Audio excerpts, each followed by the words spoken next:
Podtaf. Podtaf ? Podtaf. Podtaf. Bienvenue dans Podtaf, Le podcast qui te fait découvrir. des métiers. Waouh! Moi, c'est Laura. Et moi, c'est Sarah, On a passé la trentaine, on a testé pas mal de métiers. sans jamais trouver le bon. Aujourd'hui, on ne sait toujours pas ce qu'on veut faire. Alors, on est parti explorer les métiers. Pour comprendre ce qu'ils sont vraiment. Et on vous emmène avec nous. C'est parti, Sarah? C'est parti, Laura. T'es prête? Oui.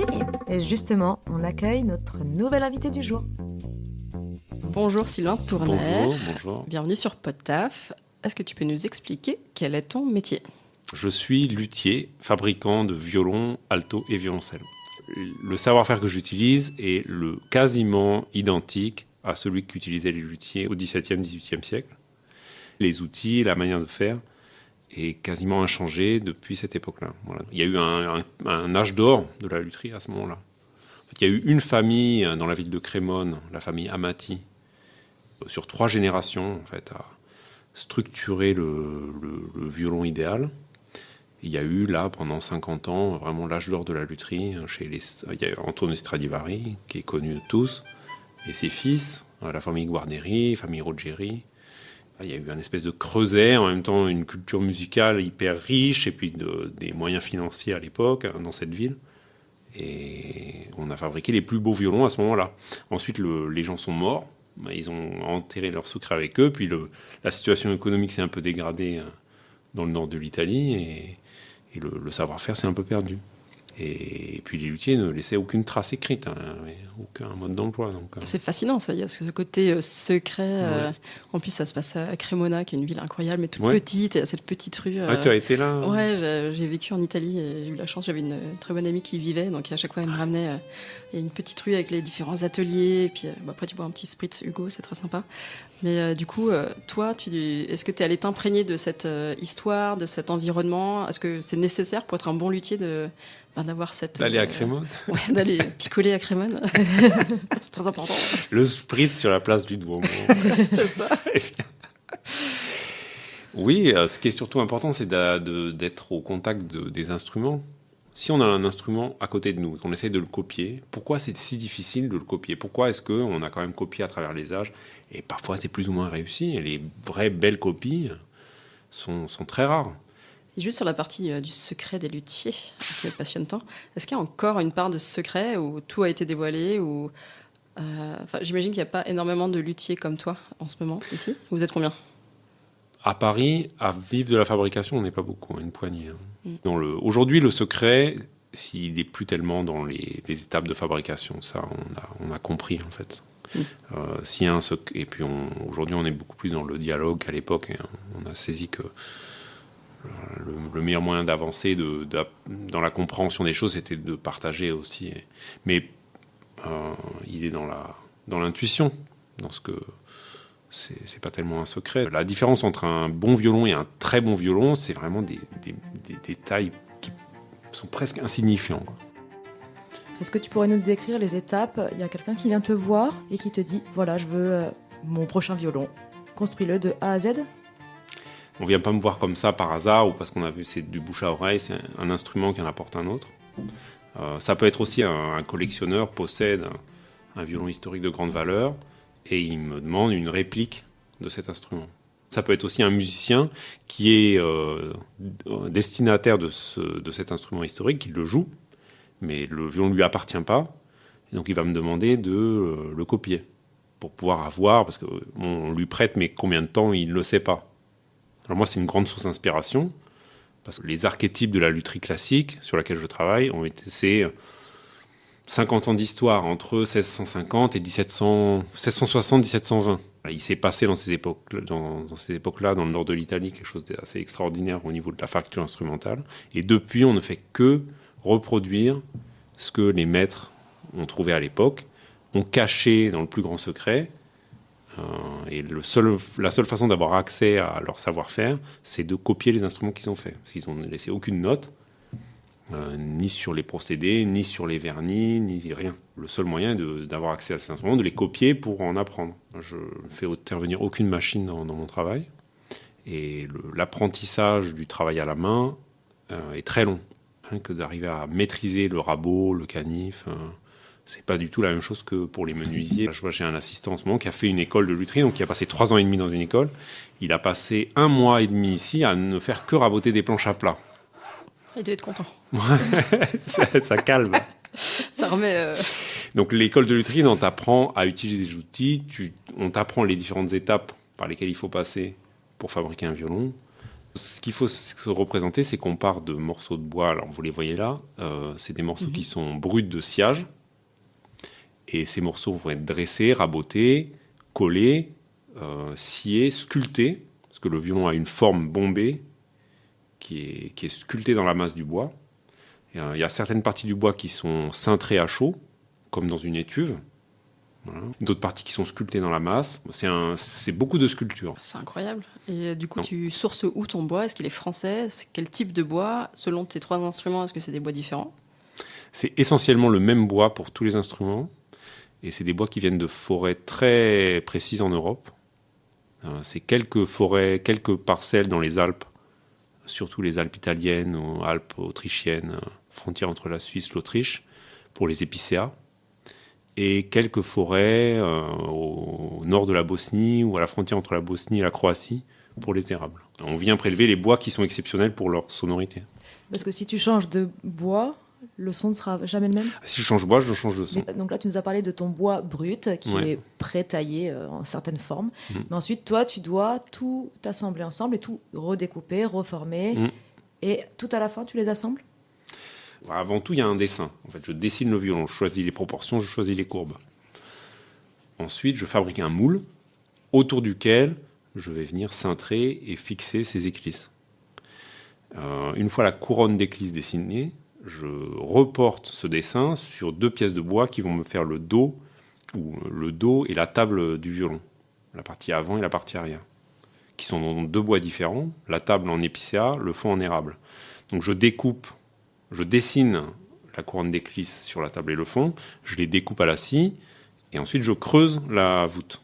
Je creuse la voûte à l'extérieur, je sculpte ce galbe extérieur. Une fois le galbe extérieur terminé, je le creuse en rapport d'épaisseur pour avoir la structure la plus fine possible. Et ensuite j'assemble, c'est-à-dire je colle le fond sur les éclisses, j'enlève le moule qui est réutilisé pour un autre violon. Sur la table d'harmonie, je taille ce qu'on appelle les ouïes ou les F, qui sont ces dessins un peu caractéristiques là qu'on retrouve sur la table des violons. Je colle la table, je sculpte la volute, j'encastre ou j'enclave la volute dans le coffre et je rajoute tout ce qu'on appelle les accessoires, c'est-à-dire la touche, les chevilles, le chevalet, le cordier, les cordes. Voilà, je vernis l'instrument parce que le bois du violon est blanc. Et ça, c'est au goût du luthier ou du musicien qui le commande, qui va me dire non seulement je veux un son plus ou moins chaud, plus ou moins brillant, plus ou moins puissant, plus ou moins clair, plus ou moins velouté, suave, mais je veux un violon plus rouge, plus brun, plus ambré. Ça, c'est au goût du musicien. Et une fois que tu as le violon tout assemblé, Ouais. terminé, on va dire quasiment, tu testes le son à ce moment-là? Moi, je teste le son, c'est une sculpture sonore. Donc, tout ce que je fais, c'est une forme, mais c'est aussi un son. Je choisis les bois pour leur sonorité, dès le départ. C'est-à-dire en fonction des demandes du musicien aussi. C'est pour ça que j'ai plusieurs bois ici. Alors, je vais avoir des bois plus réactifs, plus rapides, plus souples. Donc, en fonction de là où je veux en arriver avec le violon, je commence par choisir des bois qui m'ont correspondre. Alors, je prends les planches comme ça. Si je viens comme ça, je le mets tout proche de l'oreille et déjà je le frotte. Et ensuite je le tape. Donc là on entend la réaction du bois à l'impact et on entend la façon dont les harmoniques se propagent comment le son se construit dans le bois. Bon, ça sonne très bien, mais si j'en prends un autre,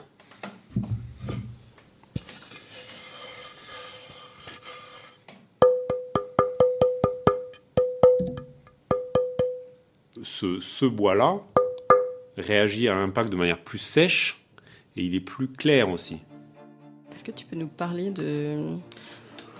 d'expériences que tu as eues dans tes commandes qui t'ont particulièrement touché? Une fois par an, j'essaye de faire un violon qui n'est pas une commande, justement, pour tester des modèles, pour faire des choses un peu différentes, aller dans un extrême ou dans un autre. Et après, je les propose à la vente. Bon, j'en ai un. J'essaie d'en avoir toujours un à l'atelier, en fait. Donc là, c'est lui. Il a été terminé là, au mois de janvier. Et j'arrivais pas à le terminer parce que j'étais pris par le travail de commande. Et on a un projet, j'ai un ami qui est collectionneur de violons historiques, qui prête ses violons à quelques solistes des grands orchestres parisiens, et qui est passionné par la sonorité des violons, et qui fait des parallèles entre la sonorité des violons et le goût des vins. Parce que c'est vrai que le vocabulaire est le même. Les passionnés de vin ont développé un vocabulaire pour décrire le vin. Voilà, donc on a monté une dégustation de vin et de violon. Oh my goodness. On a fait ça avec le sommelier du Crillon, qui est meilleur ouvrier de France, et Xavier Tuzat. On était à l'hôtel de Crillon, là, dans les salons de l'Aigle, au premier étage. Et on lui amène 3 violons, il dit « Mais qu'est-ce que tu veux que je te dise sur 3 violons ?» Bon, on lui fait écouter les 3 violons, il a su mieux les décrire que nous. No way. Wow. Avec le lexique. Le lexique et la œnologique. sensibilité, en fait, une connexion directe entre ses sens et son lexique, c'est extraordinaire. Et tout de suite, il a pensé à des vins. Il a dit « Ah, mais ce violon-là, c'est tel vin, ce violon-là, c'est tel Ouf. vin. » Et donc, il a monté une soirée de dégustation avec un repas en 5 plats, 5 vins et 5 violons. J'espère que tu as pu participer. Et ben, j'ai participé, j'étais le luthier de la soirée. T'étais le VIP en fait. Le VIP de la soirée. Et donc, on avait des grands violons italiens historiques. Amati, Rocca. On n'a pas pu amener de Stradivarius parce que l'hôtel de Crillon avait peur pour les assurances. Mais on a apporté des grands violons italiens et on a glissé ce violon Au milieu des 5. au milieu des 5. Et Xavier, le sommelier Xavier Tuzat, a soufflé l'idée de baptiser le violon pour l'occasion. Donc on a dit, on va l'appeler le duc de Crillon. Voilà. Trop chouette. C'est alors, l'histoire de Fais-nous lui. écouter ce son du duc Donc de lui, Crillon. il est né au mois de janvier, là. Voilà, donc déjà, sa caractéristique, c'est d'être particulièrement, on dit chaud et profond dans les cordes graves. Je pense c'est un violoniste franco-russe qui s'appelle Fedor Rudin, qui aujourd'hui qui habite à Vienne, qui a été violon solo de l'orchestre philharmonique de Vienne, et qui enseigne la direction d'orchestre, qui est chef d'orchestre et violoniste maintenant, et qui jouait un violon prêté par une fondation en Allemagne, un violon du dernier luthier de l'école de Crémone, qui s'appelle Lorenzo Storioni. Et cette fondation en Allemagne prête les violons aux jeunes jusqu'à l'âge de 30 ans. Et à 30 ans, tu dois rendre ton violon. Bah, t'es vieux, hein, donc t'as plus de violon. Ouais, c'est ça, c'est dur un peu. Pas grave. Ouais. Et bon, c'était un très bel instrument. Puis quand il était soliste à l'orchestre à Vienne, on lui prêtait le Stradivarius qui était là pour le soliste. Hein, c'était très bien. Et voilà, il a décidé plutôt de privilégier une carrière solo. Donc il a laissé l'orchestre. Et il devait rendre son violon. Et il est venu à l'atelier. On s'était rencontrés quelques années avant, comme ça. Et je lui ai dit, mais écoute, si tu veux, j'essaye de copier ton Storioni. Mais si tu l'aimes tel. En plus, il adorait ce violon. Mais il ne pouvait pas le garder. Et le violon n'était pas à vendre, même s'il avait eu le million d'euros qu'il fallait pour Très cher, l'acheter. oui. Il n'aurait pas pu. Donc, je lui ai dit, laisse-moi le violon, je t'en fais une copie. Et si t'es comblé avec, voilà, tu me l'achètes, ce sera ton violon. Bon, il m'a fait confiance, on a tenté le truc. Et puis, à la fin, on a fait des frères. En fait, il a retrouvé une fraternité dans le violon que j'avais copié, avec le violon qu'il avait l'habitude de jouer. Donc, il se l'est approprié, il l'a pris, et maintenant, il joue avec en concert. Et c'est super.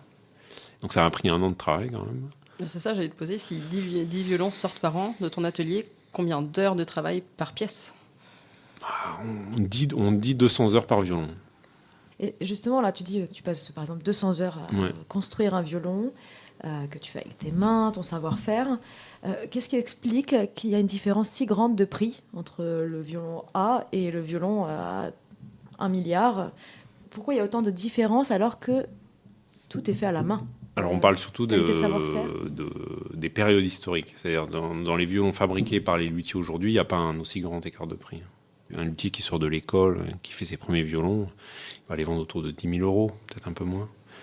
Et puis les luthiers les plus cotés, aux États-Unis, c'est là qu'on vend les violons les plus chers aujourd'hui. Les luthiers les plus cotés vont les vendre 150 000 euros. Ça fait déjà quand même un bel écart, mais quelque chose de raisonnable en Europe, on est chez un violon de luthier entre 20 et 30 000 euros. Et toi, t'as des... Entre 15 et 30 000 euros. Ouais. Le violon gagne en valeur, puisque plus il est joué, mieux il sonne. Et ce qui fait qu'on va sortir des valeurs de centaines de milliers, de millions d'euros, c'est parce qu'on va dans la profondeur du temps. C'est-à-dire c'est des violons historiques.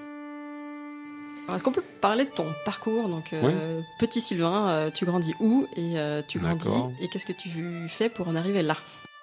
Mes parents étaient parisiens, tous les deux, éducateurs spécialisés, instit. Et ils ont eu des rêves de montagne, de sauvages, d'animaux. Voilà, donc ils sont partis et ont acheté une maison dans un tout petit village de montagne perdu dans une vallée perdue des Pyrénées. Et donc j'ai grandi là-bas, on avait des vaches, des chevaux. Voilà, parcours classique jusqu'au bac, une année sabbatique de voyage, où j'ai vu beaucoup de gens travailler avec leurs mains dans des pays un peu moins industrialisés que le nôtre. J'ai été dans l'est de l'Europe, en Turquie, au Népal quelques mois. Un beau voyage un peu initiatique de marche dans les montagnes. Et je suis revenu en France, je m'étais inscrit à l'université sous les conseils de ma mère qui voulait que j'ai quand même un truc en revenant, où j'ai fait de la biologie, j'avais fait un bac S, bon, j'étais quand même inscrit en biologie. Rien à voir. Ouais, rien à voir. Mais à Grenoble, à la fac de Grenoble. On faisait du ski petit. Moi, j'étais assez fort en ski. J'avais passé les diplômes pour être moniteur de ski. Donc, je m'étais dit, tu vas te mettre à la fac à Grenoble, comme ça, tu pourras aller faire du ski. Trop bien. C'est une raison valable. Ouais, donc, j'ai fait une licence en 4 ans, à passer un peu tous les jours d'hiver à faire du ski. C'était un peu plus important que la fac. Donc là, tu n'avais pas idée que tu te lancerais dans la... La lutherie, non, pas du tout. Non, je savais pas ce que je voulais faire, en fait. Je faisais beaucoup de ski. Bon, la biologie, ça m'intéressait quand même, mais je m'ennuyais sur les bancs de la fac, plutôt. Et comment c'est venu l'idée de faire de la lutherie? En discutant avec je me souviens, avec un ami de fac qui s'ennuyait autant que moi, on sortait d'un amphi, je pense, il m'y a discuté. Et c'est lui qui avait l'idée, lui jouait de la guitare, et il avait eu l'idée de la lutherie. Il s'est dit, tiens, je pourrais faire de la lutherie guitare. Et ça m'est resté le lutherie. Moi, je crois que j'y avais même pas pensé moi-même. Donc, une conversation avec ton pote en sortie d'amphi, ça... Enfin, tout le cours de ta vie, t'as pris un virage, quoi. Mais après, le virage, tu l'as pris comment? Parce que t'étais en fac de biologie. Ouais, j'étais en biologie. Donc, mais bon, pas vraiment, vraiment, c'était un peu un prétexte. Ah bah, Tu continues. Tu persévères pas. Voilà, c'est ça, tu laisses traîner. Et tu laisses traîner les examens. Et je sais pas, ça a une petite graine qui a fait son chemin.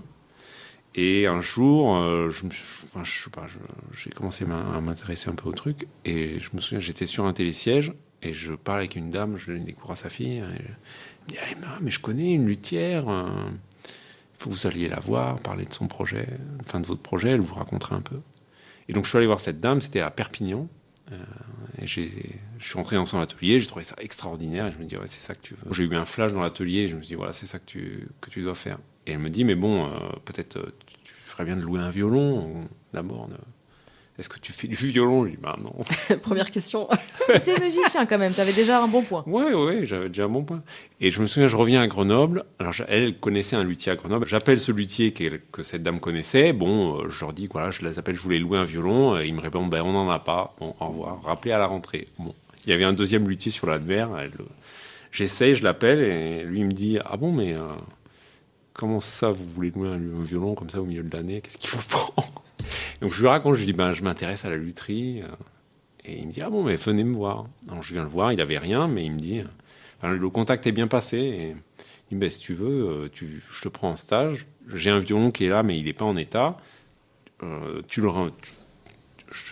côté de moi, tu le bricoles, tu le remets en état et tu pourras le prendre pour Mais jouer. là, tu n'as aucune formation en lutherie. Ah non, rien, même j'avais jamais travaillé le bois. Enfin, enfant, dans les Pyrénées, on faisait des épées avec un canif et des manches. Bon. Rudimentaire. Rudimentaire. Ton savoir-faire d'aujourd'hui qu'on a sous les yeux. Ouais. Et du coup, il te prend, comment il s'appelait ce monsieur? Pascal Lavigne. Ok. Il est toujours luthier, je l'ai eu au téléphone tout à l'heure. Il doit être bien fier de toi quand même. Ouais, je pense. Donc tu passes un été chez lui, un stage. Et donc je passe quelques mois chez lui. J'étais en licence à la fac, mais je crois un jour par semaine, j'allais chez lui. Bravo. Mais t'étais plus consistant chez le luthier. Ah ouais, c'est sûr. Et donc j'ai eu ce violon, j'ai terminé, j'ai commencé à jouer, j'ai pris des cours. Et lui m'a dit, de toute façon, si tu veux être luthier, il faut faire une école de lutherie.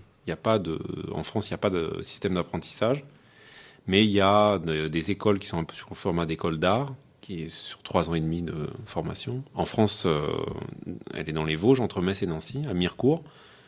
Mais moi, j'avais pas envie d'aller dans les Vosges.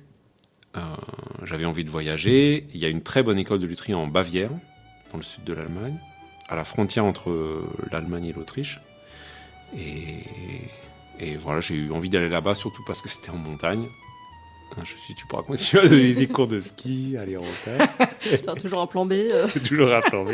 Du coup, Bavière. Et il fallait Du coup, parler Bavière, en alors il me anglais. dit, voilà, il faut préparer le concours d'entrée à l'école de lutherie. Donc là, il faut avoir un peu de skill manuel, hein, de savoir-faire. Donc ça, je l'ai travaillé avec lui. Et il faut quand même... il y a une audition de violon. Donc j'ai pris des cours de violon sérieux avec une prof à Grenoble. Et il faut apprendre à parler allemand. Je suis allé passer 3 mois à Berlin en disant que je parlais pas anglais. Et je me suis fait violence. Et puis j'ai appris assez d'allemand pour rentrer à l'école comme ça. Incroyable. Et puis le violon, et puis voilà, donc je suis arrivé premier sur liste d'attente au concours. T'as retenu ton Parce souffle. que l'audition au violon, c'était catastrophique. Donc mais le reste était bien. Donc et voilà, et puis j'ai fait cette école. Et finalement, une place s'est libérée. Il y a une place est libérée. J'ai eu je crois on prend 11 personnes par an dans ces écoles-là, ou 12, enfin 10 ou 12 personnes par an. Et donc j'avais une place et tout, et on devait avoir la convocation d'ici 2-3 semaines. Et 2-3 semaines passent, j'avais toujours pas ma convocation. Stress. Alors là, j'appelle en Allemagne et tout. En plus, c'est les Bavarois, ils te répondent avec un accent, pas possible. Alors, la première fois, j'ai la secrétaire, elle noie un peu le poisson, elle me dit, je sais pas, votre nom, je regarde dans le dossier, rappelez-nous. Moi, je commence à stresser, je rappelle. Et là, il me dit, vous savez, il y a un élève qui n'avait pas pu passer le concours au moment du concours général, et il doit passer un concours déplacé dans 1 mois, et s'il a une meilleure note que vous, il prend votre place. Oh, c'est horrible. Non, mais c'est quoi, ce le destin plus long mois de ta life. Non, mais j'ai pas laissé passer. Moi, j'ai écrit un courrier De dans vénère. le meilleur allemand que je pouvais de faire, en disant à quel point ce truc-là était juste injuste. En fait, ça C'est passe pas, tu horrible. peux pas faire ça. Bah non, c'est horrible. Et j'ai envoyé ça avec une réception au directeur de l'école. Donc ils m'ont pris. Ah bah, La heureusement, persévérance, ouais. donc on retiendra. Ouais, la la persévérance. Et comment t'as annoncé ça à tes parents? Ils ont trouvé ça surprenant? Mon père, il me dit, mais c'est quand même hyper spécialisé. C'est niche. Il m'a dit, c'est quand même très spécialisé. Il dit. Mais bon, ils étaient, vu le parcours qu'ils ont eu eux-mêmes, ils n'avaient pas tellement de... voilà, ils voulaient surtout qu'on soit heureux, qu'on fasse quelque chose qui nous plaise, donc ils ont été très, très, très accompagnants, quoi. Et donc tu sors de cette école, tu quittes la Bavière? Ouais, non, je reste en Bavière. Je travaillais presque 3 ans chez un maître en Bavière, où j'ai appris la restauration des instruments historiques, le réglage de la sonorité, tout ça. Et puis ensuite, je suis rentré en France. Je me suis mis à mon compte. Voilà. D'abord dans les Pyrénées. Un peu erreur marketing totale. Commercialement, ça n'a pas fonctionné du tout. Je venais souvent à Paris pour le travail. Et c'est vrai qu'ici, c'est ici que sont les musiciens. La vie artistique en France, c'est très centralisé. Surtout pour la musique classique. Et c'est quand même les débouchés sont quand même, c'est extrêmement niche. Et moi, d'ailleurs, tout le monde a essayé de me décourager, les professionnels du métier. Donc le seul moyen d'écrémer les plus passionnés, c'est d'essayer de les décourager le plus C'est possible. ça la stratégie. Non, te lance surtout pas. Non, oublie, laisse tomber.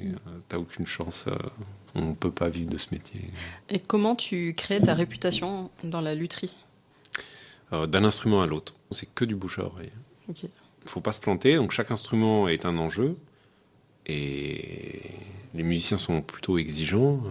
C'est leur outil de travail, c'est leur voix. On trouve où ta marque de fabrique dans tes violons? Il est marqué au fer. Ok. Une étiquette aussi avec mon nom, mais bon, l'étiquette, on peut l'enlever. Est-ce que tu as déjà cassé un de tes instruments pendant que tu le fabriquais? Ouf, ça c'est... J'ai déjà eu un accident comme ça, mais j'étais pas encore luthier, vraiment, j'étais encore à l'école. Et on était très motivés à l'école, tout le monde avait un atelier à la maison et on fabriquait le soir en rentrant de l'école. C'était une grosse effervescence. Et j'avais fait un violon que j'avais ramené dans les Pyrénées pour les vacances pour le faire brunir au soleil. Le violon était tout bien fini. Et je reviens à Munich, il pleuvait. J'avais une boîte un peu pourrie. Et là, je me souviens, je sors du métro à Marianneplatz. La boîte de violon s'ouvre, le violon tombe par terre et je marche dessus. Là là. Le violon était blanc, pas encore verni, un peu bruni du soleil des Pyrénées. Sur le coup, j'ai marché dessus, j'ai même pas voulu voir ce qui s'était passé. J'ai rangé le violon dans sa boîte. Je suis rentré à Mittenwald et le violon n'a presque rien eu. Il était juste un peu abîmé sur le bord, il y avait une trace de chaussure. On avait la pression là dans l'atelier. Quelque chose aussi fort. Pour ça. Il y avait une trace de pied de chaussure sur le dos. Je l'ai nettoyé. Et puis il y avait un petit truc à refaire sur le bord qui avait été un peu écrasé. Tu as déjà refusé des projets parce que tu n'en avais déjà trop à faire sur l'année? Non, mais les musiciens attendent. En fait, les musiciens attendent le carnet de commande est bien rempli pour les 2 prochaines années. C'est beau parce que, tu vois, dans notre société actuelle où on consomme tout de suite, immédiatement, on jette, on s'en fiche. Ouais. Là, c'est l'inverse, quoi. Il y a le temps, il y a la passion, il y a... Enfin, chaque geste, c'est incroyable que ça résiste. C'est très rare, très précieux. Est-ce que tu aimes ton métier? Ah oui, c'est sûr. C'est extraordinaire d'avoir un métier qui nous plaît. Genre, en fait, je me pose pas la question de savoir si je suis content de venir à l'atelier ou pas. J'y viens et c'est un bonheur d'être là et je travaille. Une question qu'on ne t'a pas posée, c'est est-ce que tu fais ce métier pour la gloire ou la fortune? Ah, pourquoi je fais ce métier? C'est l'envie de faire. Mais quel luxe total! Ou de passer une journée à sculpter une volute de violon. Bon. Et de te dire, non. Aujourd'hui, dans 1 siècle et dans 2 siècles, on regardera ça et on se rend compte qu'il y a quelqu'un qui a mis là-dedans une intention. Et moi, j'ai la chance d'être payé pour faire ça. C'est dingue. D'avoir cette proximité avec les musiciens qui viennent à l'atelier jouer. Ou l'autre soir, j'étais à l'auditorium de Radio France. L'auditorium était vide. On était avec quelques violoncelles, avec le Raphaël Perrault, qui est le violoncelle solo du National, pour essayer des instruments, être comme ça dans cette proximité avec les musiciens, dans les écrins que sont les salles de concert. C'est super. Tu prends plaisir. Mais est-ce qu'il y a du coup des projets qui peuvent être... tu as des échéances, il y a des personnes qui t'attendent, pas au tournant, mais qui attendent que tu délivres à une date donnée parce que, je sais pas, il y a un concert qui arrive. Il y a des moments un peu chauds? Oui, il y a des moments de stress. Bon, c'est beaucoup de travail, quand même. C'est beaucoup d'heures, c'est du travail manuel, donc tout prend beaucoup de temps. Je reviens souvent le soir travailler. Maintenant que j'ai un carnet de commandes bien rempli, je donne plus de date de livraison. En tout cas, pas de date exacte. Donc je donne la date de livraison une fois que le violon est terminé. C'est malin. Ça évite le stress. Si tu fais tomber quelque chose dans les ouïes, comment tu fais après? C'est perdu? Ça dépend ce que tu fais tomber dedans. Je sais pas, ta bague en or. La bague en or, ouais. Tu peux la refaire tomber dans l'autre sens. Mais du bague coup, en or, c'est un parfait endroit pour Non, glisser une lettre de ton amant, tu vois. J'ai un ami qui a trouvé dans un violoncelle un mot doux. En ouvrant le violoncelle, il a trouvé un mot doux. Est-ce que tu peux nous citer quelques-uns des musiciens avec qui tu as pu travailler Oui, alors Fedor Rudin, il y a pas mal d'enregistrements. J'ai travaillé avec François Salk pour les réglages de ses violoncelles. C'est beaucoup des musiciens d'orchestre. J'ai l'alto solo de l'Opéra d'Helsinki qui joue un de mes altos. Et puis j'ai la chance de m'occuper du violon. Alors là, c'est un violon historique, mais c'est moi qui règle la sonorité du violon de Ji-Yoon Park, qui est la soliste du Philharmonique. Est-ce que toi, tu apprends toujours aujourd'hui? Ah oui, chaque violon que je fais, il y a une progression. Mais vers qui tu te tournes quand tu sais pas? Quand je sais pas, je peux appeler des confrères pour discuter du problème. Où peut-on retrouver ton travail si les gens souhaitent en savoir plus sur toi? Sur Internet, sur mon site web. Qui s'appelle sylvaintournaire.com, sur Instagram ou Facebook. Et sinon, aller au concert, à l'Opéra, à Paris, à l'Opéra, on entend un de mes altos. Si tu devais découvrir un métier qui n'est pas le tien, dans un prochain épisode de PodTaf, tu voudrais que ce soit lequel? Tu vois, je reviens à la biologie. Ton Le premier retour amour, de la hein. biologie. À des gens qui étudient des écosystèmes. Non, quelqu'un qui travaille sur le milieu marin. Sylvain, merci infiniment Merci pour beaucoup, Merci à vous, Sylvain. merci à vous. échange fascinant. Trop ouf, pour le dire dans un terme français Non, on académique. va le dire avec un terme peut-être un peu plus joli. C'était tellement mélodieux de t'écouter. Ah, Bah, ouf, ça passe. Et pour vous qui nous écoutez, on adore les défis à PodTaf. Si vous avez un métier que vous aimeriez nous faire découvrir ou que vous voulez qu'on vous fasse découvrir, écrivez-nous sur notre boîte mail podtaf.lepodcast@gmail.com ou via nos comptes Instagram, Facebook ou LinkedIn. À très bientôt pour un nouvel épisode de PodTaf, le podcast qui te fait découvrir les métiers. Quel est ton métier? En fait, j'ai aucune idée de comment ils font ce métier. PodTaf, PodTaf, PodTaf. Tu parles si bien, sans filtre. On dit tout. C'est nous. Coupé!